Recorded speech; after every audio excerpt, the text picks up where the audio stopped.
विश्व वंदनीय तथागत सम्यक समूह विश्व रत्न बोधिसत्व डॉक्टर बाबा साहब अम्बेडकर और जिन जिन महापुरुषों ने और महानायिकाओं ने हमारे हक और अधिकार की लड़ाई लड़ी, उन सभी महापुरुषों को, महानायिकाओं को मैं नमन करता हूँ, नमन अर्पण करता हूँ। मंच पर उपस्थित वंदनीय भिक्षुगण, मंच पर उपस्थित आज के कार्यक्रम के अध्यक्ष डॉक्टर सतीश राणा जी, मंच पर उपस्थित आज जिन्होंने अपने यहाँ पर वक्तव्य रखे प्रोफेसर रविकांत जी, गोयल जी, मंच पर उपस्थित सभी मान्यवर, सबके नाम लेने में मैं समय बर्बाद नहीं करना चाहता। आप लोग भी बहुत देर से, सुबह से आप लोग यहाँ पर बैठे हुए हो। एक सेकंड में आप लोगों का लेना चाहूँगा।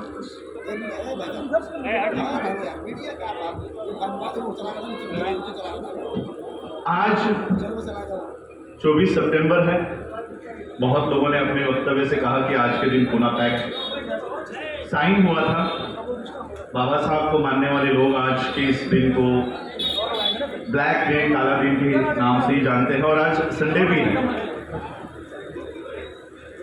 बहुत देर से आप लोग बिना खाए यहाँ पर बैठे हुए हो। आप लोग एक बार पूरा सेट कर लीजिए आपका कैमरा वगैरह, तो फिर मेरे पीछे बातें मत कीजिए, तो फिर मैं बात नहीं कर पाऊंगा। ब्रिटिश काल में 16-16 घंटे काम करने की उस समय की प्रथा थी। बाबा साहब को जब लेबर मिनिस्टर बनने का मौका मिला तो बाबा साहब ने इस नौकरी का जो कार्य समय था वो 16 घंटे से 8 घंटे कराया। और उस समय संडे को कोई छुट्टी नहीं हुआ करती थी, कोई रविवार की छुट्टी नहीं हुआ करती थी। बाबा साहब ने इस रविवार के दिन को, इतवार को, संडे को छुट्टी का नियोजन किया ताकि हमारे समाज के लोग इकट्ठा बैठे और उनके हालातों पर चर्चा करें, उनके समस्याओं पर चर्चा करें और वहाँ से वो लोग अपनी योजनाएं बनाएं। इसलिए बाबा साहब ने हफ्ते में एक दिन हम लोगों को ये छुट्टी दी है।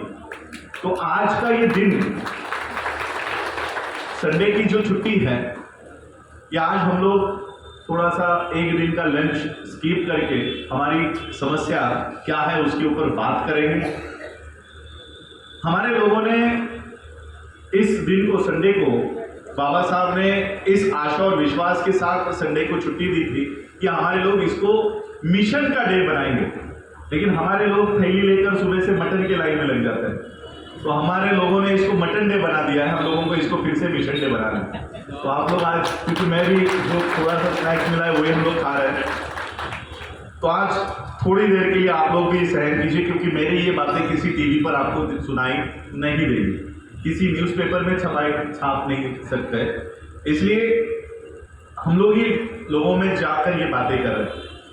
डॉक्टर सतीश राणा जी और हमारे कल्याण के जो साथी हैं, बम्बई के साथी हैं जो रेलवे में काम करते हैं, उन्होंने आज के इस कार्यक्रम का न्योता दिया।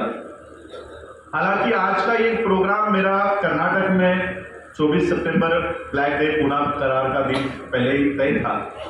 लेकिन जब पता चला कि यहाँ आज शिक्षा को बढ़ावा देने वाले लोगों का सत्कार होने वाला है और लोगों में ये बातें हम लोगों को बतानी है, तो मैंने उस कार्यक्रम को, क्योंकि मैं पिछले साल भी इसी कार्यक्रम में कर्नाटक में था, तो मैंने कहा कि इस विषय में मैंने ऑलरेडी बात रखी है, तो मैंने आज गोरखपुर में आना पसंद किया, क्योंकि यहाँ पर शिक्षा के ऊपर बात यहाँ पर होने वाली है।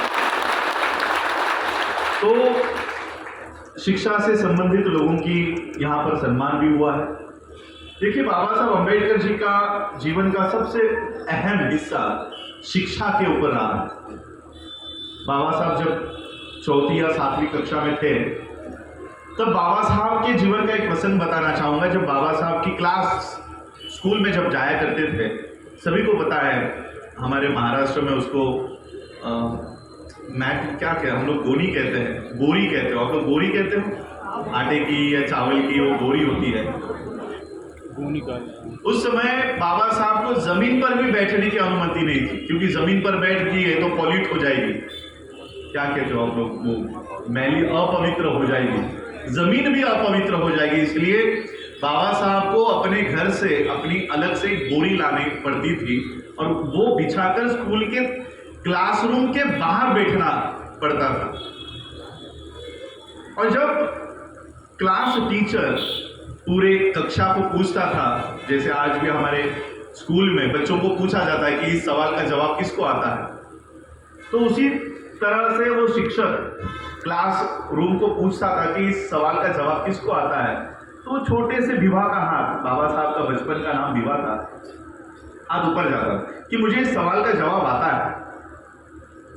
अब भीड़ में से किसने हाथ खड़ा किया है ये शिक्षक को पता नहीं होता था कि किसने हाथ खड़ा किया। तो शिक्षक ने कहा कि आओ और बोर्ड पे जो सवाल लिखा है उसको सॉल्व करो।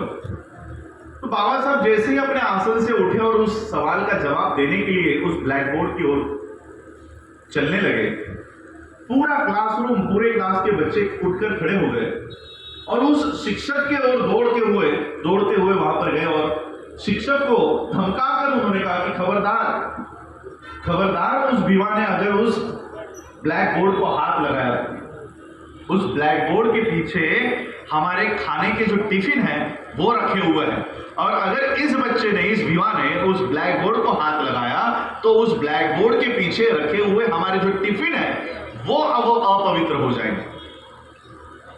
बाबा साहब की जाति के वजह से बाबा साहब को कभी भी स्कूल में सवालों का जवाब देने नहीं दिया गया। सवाल